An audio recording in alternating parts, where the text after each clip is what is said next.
안녕하세요 여러분, 그마리입니다. 사실 제 채널을 처음부터 구독해서 계속 보신 분들은 아시겠지만 저는 수입에 비해서 저축량이 조금 많은 편이거든요. 또 자취를 하고 있기 때문에 주거비 고정 지출도 있고요. 지금도 투잡을 뛰면서 굉장히 아끼면서 저축하고 지내고 있기 때문에 매달 정기적으로 돈을 납입해야 하는 또 다른 금융상품을 가입하려고 하면 어쩔 수 없이 수입을 더 낼 수 있는 방법을 생각해 봐야 되고, 또 유지해오던 제 한 달 재테크 계획을 다 틀어야 하기 때문에 결정하기가 정말 쉽지는 않은데요. 수입이 받쳐줬으면 사실 ISA 계좌 진작에 가입했을 텐데 지레 겁을 먹고 조금씩 미뤘었어요. 그러다 주변에서 하도 ISA 계좌 맞는 계좌다, 안 하면 손해다, 이런 얘기들이 자꾸 들려오니까 안 알아볼 수가 없더라고요. 정말 많이 공부해서 이번 달에 신규로 가입하게 되었는데 여러분들께도 알려드리면 너무 좋을 것 같아서 이렇게 영상을 바로 찍게 되었습니다. 목돈 만들기 그리고 절세 혜택 누리기 관심 있으신 분들은 오늘 이 영상 하나로 ISA 계좌 마스터하실 수 있으니 집중해서 봐주세요. 먼저 ISA 계좌가 뭔지 설명드려 볼게요. ISA 계좌는 개인 종합 자산 관리 계좌로 일명 만능통장이라고 부르는데요. 개인 종합 자산 관리 계좌,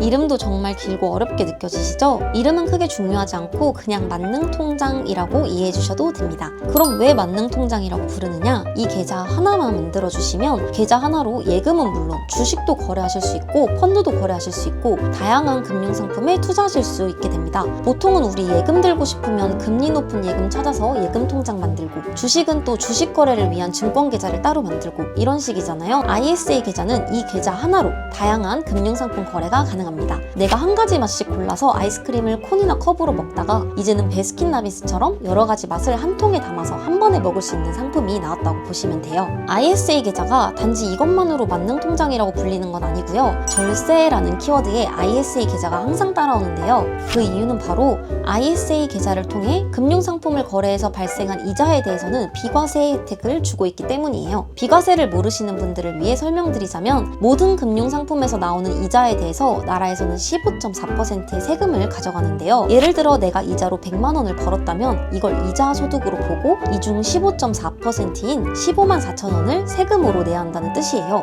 근데 이 ISA 계좌를 통해 나온 이자 소득은 비과세 혜택을 주고 있기 때문에 이자 소득에 대한 세금을 내지 않아도 된다는 뜻입니다. 또 한 가지 절세 혜택이 더 있는데요. 바로 ISA 계좌는 손익통산을 적용해줍니다. 손익통산 어렵지 않으니까 도망가지 마세요. 예를 들어서 내가 A라는 주식을 사서 500만 원의 수익을 냈고 B라는 주식을 사서 100만 원의 손실을 봤다면, 일반 계좌는 내가 잃은 금액은 보지 않고 내가 번 금액 500만 원을 모두 수익으로 잡아버리고 500만 원에 대한 세금 15.4%를 가져가게 됩니다. 근데 여기서 손익통산이 적용되면 500만 원 중 내가 손실을 본 100만 원은 빼주고 나머지 순수익인 400만 원만 계산이 되는 거예요. 아무래도 이게 안전한 투자 상품도 물론 있고 주식을 거래해서 수익을 볼 수도 있지만 반대로 손실을 볼 수 있는 상품이기 때문에 손익통산이 적용되면 굉장히 좋겠다 하는 생각이 들었습니다. 절세 혜택은 모든 재테크 유튜버들이 좋다, 최고다 하는 혜택인데요.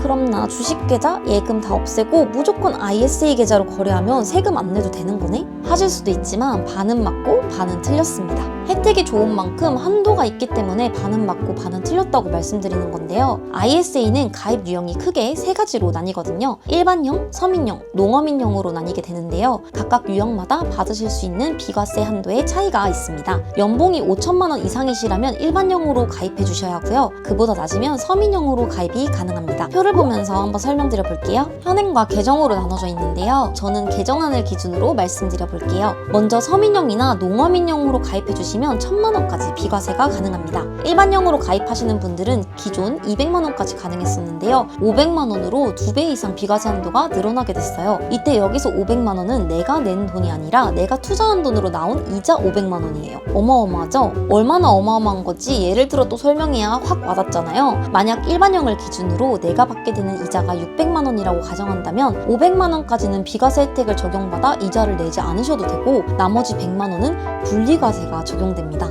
여기서 분리과세란 아까 말씀드렸던 15.4%가 아닌 나머지 100만 원은 9.9%로 분리과세 된다는 의미예요. 그럼 예를 들어 설명해보자면 A는 이자로 600만 원의 수익을 냈고 B는 ISA 계좌 일반형으로 가입해 600만 원의 이자를 받게 됐다면 A는 600만 원의 15.4%인 92만 4천 원을 그대로 세금으로 뱉어내야 합니다.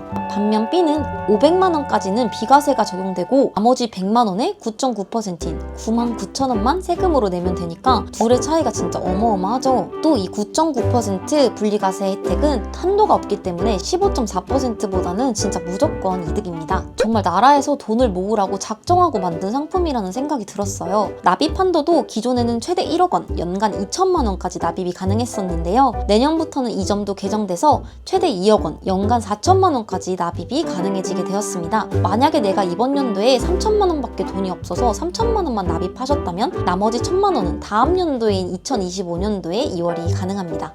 혜택 좋은데 납입 한도에 제한이 있다면 여러 개 만들면 되는 거 아니야? 하실 수도 있지만 안타깝게도 ISA 계좌는 1인 1계좌만 개설이 가능합니다. 그리고 또 질문하실 수 있죠? 금아리님, 그럼 ISA 계좌는 단점이 하나도 없는 건가요? 아까 언급했던 비과세 혜택은 ISA 계좌를 만들어주시고 최소 3년간은 유지를 해주셔야 받으실 수 있는 혜택입니다. 중간에 해지를 하게 되시면 당연히 원금과 이자는 챙겨갈 수 있지만 일반 금융상품과 동일하게 15.4%의 이자 소득세를 내주셔야 합니다. 다시 한번 정리하자면 비과세 세제 혜택을 받아보려면 최소 의무 가입 기간인 3년은 ISA 계좌를 유지해 주셔야 한다는 건데요. 저는 이게 사실 큰 단점은 아니라고 느껴져서 사실 후순위로 배치를 했거든요. 왜냐하면 ISA 계좌는 만들고 돈을 안 넣으시더라도 가입 시점으로부터 3년 이상만 유지를 해주시면 세제 혜택을 받으실 수 있기 때문에 그냥 미리 만들어 놓고 나중에 여윳돈이 생겼을 때 돈을 넣어주시면 실상 3년이라는 시간을 다 기다리지 않아도 혜택을 받아보는 데는 문제가 없으니 괜찮다는 생각이 들었어요. 만기 시점으로부터 6개월 전쯤 돈이 생겼다 하시면 그때부터 넣고 6개월만 기다려주시면 비과세 혜택은 받아보실 수 있는 겁니다. 나름 괜찮지 않나요? 또 정말 급한 일이 생겨서 해지를 하신다고 해도 받았던 돈을 뱉어내는 게 아니라 그냥 일반 계좌에서 거래했을 때처럼 15.4%의 이자 소득세만 내면 되니 페널티가 없다고 봐도 무방할 것 같아요. 여기까지 잘 이해해 주셨다면 아마 ISA 계좌를 개설하시는 쪽으로 마음이 기울었을 것 같아요. ISA 계좌는 총 3가지 종류가 있는데요. 중개형 ISA, 신탁형 ISA, 그리고 1인용 ISA 이 중 하나를 선택해서 가입해 주시면 됩니다. 먼저 중개형 ISA는 이 3가지 유형 중에서 유일하게 국내에 상장된 주식이나 ETF 등 다양한 금융상품에 투자가 가능한 유형이에요. 그리고 내가 원하는 종목을 내가 직접 골라서 거래할 수 있는 상품입니다. 실제로 ISA 계좌를 만드신 분들 중 대다수가 중개형 ISA 계좌로 가입을 해주셨을 거예요. 신탁형 또한 내가 직접 투자할 상품을 골라서 운용할 수 있고요. 중개형이랑 비슷하긴 한데 한 가지 차이점이 있다면 중개형이 아까 유일하게 주식이나 ETF 투자가 가능하다고 말씀드렸잖아요. 신탁형에서는 이런 게 불가능한 대신 예금이 가능합니다. 본인의 투자 성향이 안정을 추구하는 성향이라면 예금이 주식보다는 안정성이 높으니 본인의 성향에 맞게 개설해 주시면 될 것 같습니다. 마지막 1인용은 투자에 대해서 정말 아무것도 모르는 분들이 선택할 수 있는 옵션인데요. 전문가가 대신 운용을 해주고 대신 수수료를 지불해 주셔야 합니다.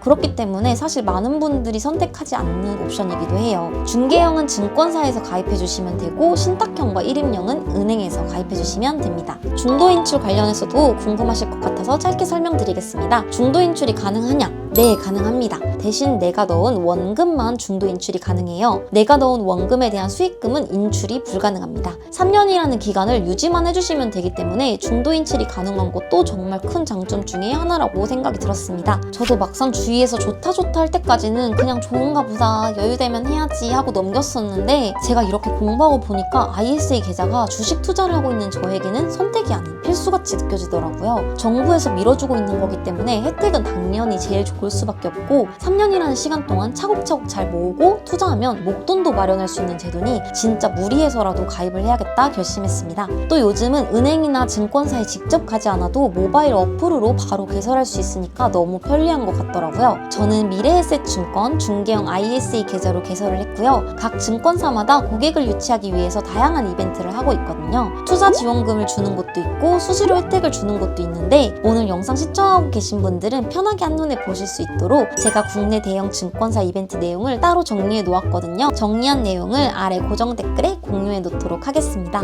ISA 계좌는 지금 당장 여윳돈이 없다 하셔도 의무가입 기간 부담을 줄이기 위해서 미리 만들어 놓는 것도 나쁘지 않다는 생각이 들었어요. 오늘 영상 보셨으면 하루빨리 개설하시길 바랄게요. 오늘도 시청해주셔서 너무 감사드리고 다음번에도 좋은 재테크 정보로 돌아오겠습니다. 그리고 여러분 연말 잘 보내세요. 메리 크리스마스.